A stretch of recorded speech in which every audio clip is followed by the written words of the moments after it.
Bom, pessoal, boa noite. Meu nome é João Paulo, sou defensor público do Estado do Ceará. E hoje vou conversar com vocês sobre juizados especiais cíveis, tá certo? Vou fazer aqui uma pequena série de vídeos sobre juizados especiais cíveis, vídeos curtos, direto ao ponto, tá certo? Sobre aí os diversos artigos que disciplinam os juizados especiais cíveis na Lei 9.099, certo? Então, inicialmente, vamos começar pelos princípios dos juizados especiais cíveis, né? Então, no artigo 2º da Lei 9.099. E para ficar uma coisa simples, eu coloquei uma sigla, né? Aqui, chamei uma sigla, inventei uma sigla. E fica fácil, né? Da gente, um mnemônico, né? Da gente poder lembrar desses artigos, tá certo? Mas quem tem a vivência do juizado, né, quem tem a vivência prática, que já trabalha em juizado, tem causas nos juizados, ou mesmo atua como servidor público no âmbito dos juizados, entende bem o que talvez nem precise desse mnemônico. Entende bem os princípios dos juizados especiais e lembra deles com certeza. Mas, para aqueles que têm um pouquinho de dificuldade, então a sigla é OZS. E CE no final, o C de Ceará, né? Haja vista que eu sou daqui do Ceará. Então, princípio da oralidade, princípio da simplicidade, princípio da informalidade, princípio da economia processual e princípio da celeridade. Vou repetir: OZS, oralidade, simplicidade, informalidade, economia processual e celeridade. Ou seja, 5 princípios, artigo 2º da Lei 9.099/95, e o mnemônico é OZEC. Tá bom? Vamos lá. Então, com base nesses princípios, eu vou ficar virando um pouco aqui, de vez em quando, para seguir o meu roteiro, tá certo? Mas não vai atrapalhar em nada. Vamos seguindo em frente. Depois dos princípios, nós temos a competência. E antes de entrar nos casos de competência,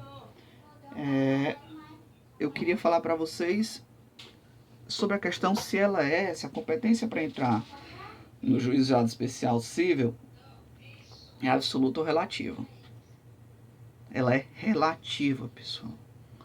Você não tem determinada causa, se verificar que ela está dentro, vamos dizer assim, do parâmetro de causas que podem ser colocadas nos juizados cíveis, elas podem tanto ser tramitadas e processadas no juizado especial cível, como também na justiça comum, tá certo? Numa vara comum, tá bom?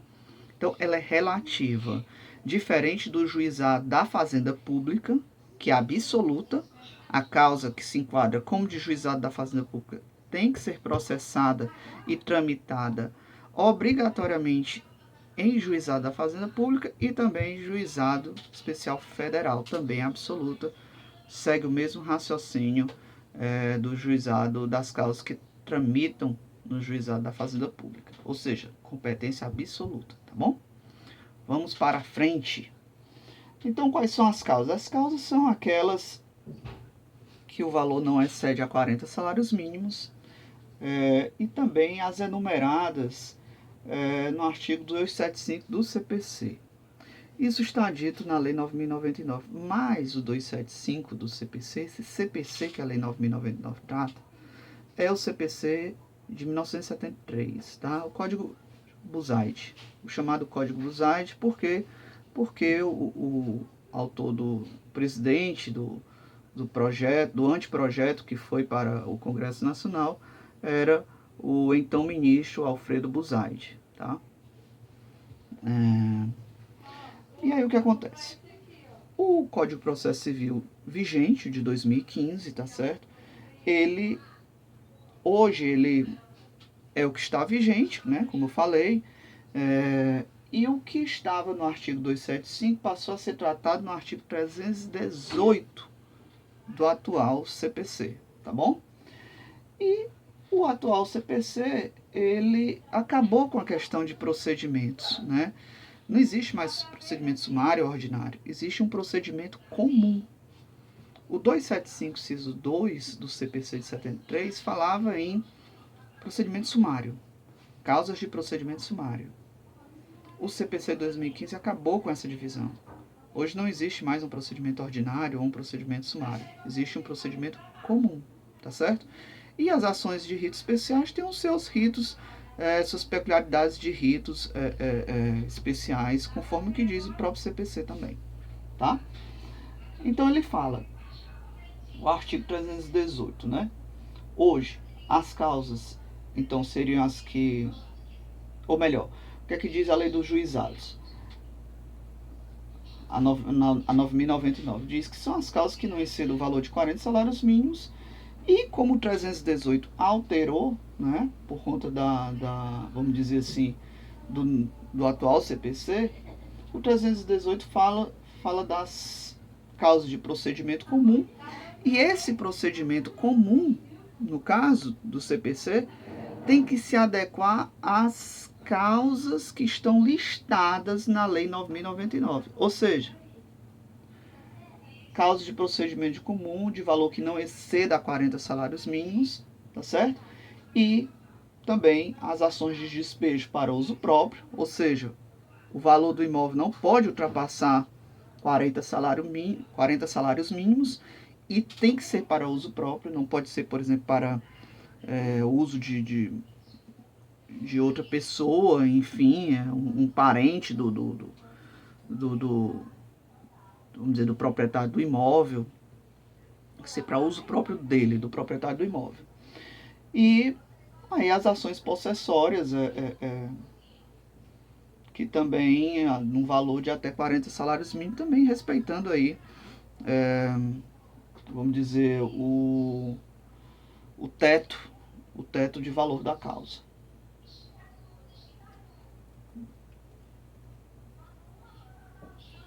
Bom, a representação em juízo e de juiz postulante é o seguinte: postulação em juízo pode ser com advogado, pode ser com defensor público, tá certo? Se a pessoa for vulnerável, e aí nos seus mais diversos aspectos de vulnerabilidade, tá certo? Não apenas o econômico, vulnerabilidade não é apenas econômica, tá?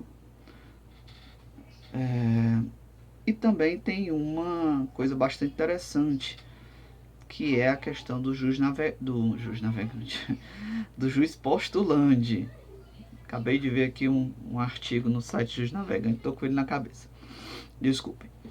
Do juiz postulante. Ou seja, causas de até 20 salários mínimos podem ser propostas aí sem assistência de defensor público ou advogado constituído, né? Mas aqui eu queria deixar um recado, né? Se não puder pagar o advogado, enfim, é muito interessante que procure a defensoria pública, né? O defensor público. Por quê? Porque apesar do juizado especial ter um rito baseado na simplicidade, essa simplicidade não é, vamos dizer assim, 100%. Né? Existem momentos no rito do juizado especial que é necessário um pouco de técnica, sim, uma técnica jurídica, e o profissional técnico para isso seria, sim, o defensor público ou o advogado.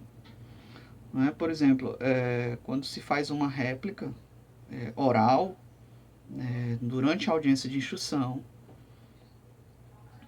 quando se faz, por exemplo, um recurso, ou quando se faz um recurso inominado, que é o recurso do juizado, né, da sentença, que combate a sentença do juizado, para o colegiado das turmas recursais poderem rever, poder rever a sentença, né, ou as contrarrazões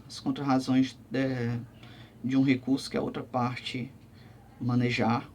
Né? Então, são atos processuais que precisam de uma técnica, uma técnica jurídica, redacional, não é?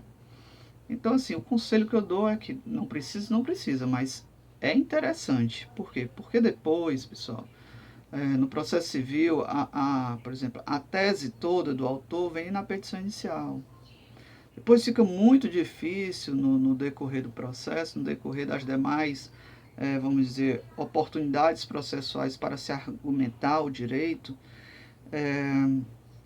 tentar, vamos dizer assim, entre aspas, consertar algum equívoco feito na petição inicial por alguém que é leigo. Né? Fica muito difícil. Né?